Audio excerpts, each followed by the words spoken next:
श्रोते हो, आता आपण ऐकणार आहात रायगड जिल्ह्याचं वार्तापत्र. रायगड जिल्ह्यातले 7ही विद्यमान आमदार पुन्हा विजयी. पेण, पनवेल आणि उरण मतदारसंघ भाजपनं राखले. कर्जत, अलिबाग आणि महाडवर शिंदे गटाचं वर्चस्व आणि श्रीवर्धनचा बालेकिल्ला राष्ट्रवादीने राखला. या होत्या गेल्या महिन्याभरातल्या रायगड जिल्ह्यातल्या ठळक घडामोडी. या आणि इतर घडामोडींविषयी सविस्तर माहिती देत आहेत आमच्या रायगड जिल्ह्याच्या प्रतिनिधी शोभना देशमुख. रायगड जिल्ह्यातील उरण, कर्जत, पनवेल, पेण, अलिबाग, श्रीवर्धन आणि महाड विधानसभा मतदारसंघात उभ्या असलेल्या 7ही विद्यमान आमदारांनी पुनश्च विजय संपादन केला आहे. उरण मतदारसंघात तिरंगी लढत झाली. अत्यंत अटीतटीची आणि चुरशीच्या या लढ्यात भाजपचे महेश बालदी यांनी पुन्हा बाजी मारली आहे. त्यांनी उद्धव ठाकरे गटाचे मनोहर भोईर आणि शेकापचे प्रीतम म्हात्रे यांचा पराभव केला आहे.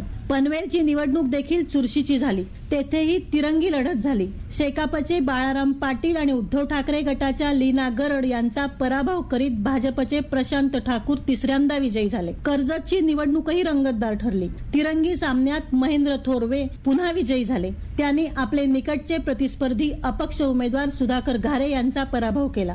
पेणची निवडणूक एकतर्फी झाली. तेथे भाजपचे विद्यमान आमदार रवी पाटील तब्बल 60,670 मतांनी विजयी झाले आहेत. त्यांनी शेकापच्या अतुल म्हात्रेंचा पराभव केला.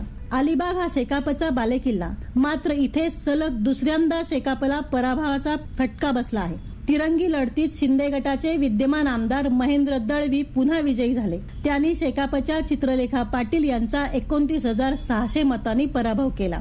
श्रीवर्धन मधून आदिती तटकरे यांचा एकतर्फी विजय झाला. त्यांनी शरद पवार गटाचे अनिल नवगणे यांचा 82,193 एवढ्या प्रचंड मतांनी पराभव केला. महाडची लढत लक्षवेधी होती. तेथे शिंदे गटाचे भरत गोगावले यांनी सलग चौथ्यांदा विजय संपादन करीत उद्धव ठाकरे गटाच्या स्नेहल जगताप यांचा 26,210 मतांनी पराभव केला. रायगड जिल्ह्यात पेण, पनवेल आणि उरण हे उत्तर रायगडचे मतदारसंघ भाजपने राखले, तर कर्जत, अलिबाग आणि महाडवर शिंदे गटाने वर्चस्व संपादन केले. श्रीवर्धनचा बालेकिल्ला राष्ट्रवादी काँग्रेसने राखला. उद्धव ठाकरे गट, शरद पवार गट आणि शेकापला दारुण पराभवाचा सामना करावा लागला.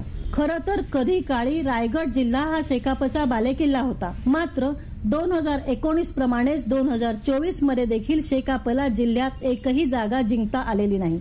शेकाप हा महाविकास आघाडीचा घटक पक्ष होता. तरीही उरण आणि पनवेलमध्ये शेकाप आणि उद्धव ठाकरे गट समोरासमोर आले. त्याचा फटका पक्षाला बसला. चित्रलेखा पाटील यांना उमेदवारी देण्यावरून अलिबागमध्ये पाटील कुटुंबात पडलेली उभी फूट देखील महेंद्र दळवींच्या पथ्यावर पडली. त्यामुळं महाविकास आघाडीला एकाही जागेवर विजय मिळवता आला नाही. रायगड जिल्ह्यातील 7ही विधानसभा मतदारसंघात यावेळेस मतदानाच्या टक्केवारीत चांगलीच वाढ झाल्याचे दिसून आले आहे. 2019च्या विधानसभा निवडणुकीत जिल्ह्यात 65.86% मतदान झाले होते. यावेळेस त्यात 3.29% भर पडली असून 69.15% मतदारांनी यावेळेस मतदानाचा हक्क बजावला. मतदान करण्याबाबत जनतेत निर्माण झालेली जागरूकता स्वागतार्ह आहे. अलिबाग, मुरुड मतदारसंघात सर्वाधिक म्हणजे 77.15% मतदान झाले, तर पनवेलमध्ये सर्वात कमी म्हणजे 58.70% मतदान झाले. तासगावच्या बोंबल्या विठोबाच्या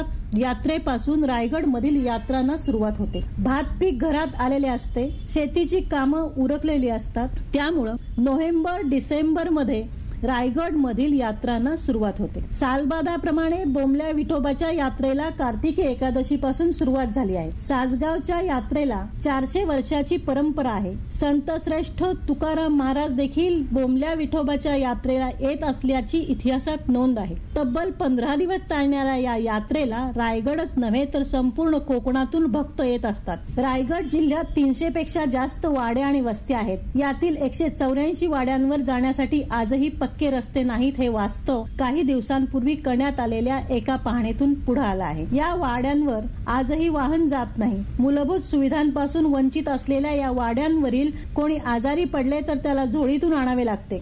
गंमत अशी की बोरगाव ते खवसा रस्त्यासाठी 7,60,00,000 रुपये मंजूर झाले होते. मात्र ठेकेदाराने अजून हे काम केले नाही. त्याची चौकशी व्हावी अशी मागणी होत आहे. शोभना देशमुख, अलिबाग, रायगड. याबरोबरच रायगड जिल्ह्याचं वार्तापत्र संपलं. हे वार्तापत्र आकाशवाणी मुंबईच्या प्रादेशिक वृत्त विभागानं सादर केलं.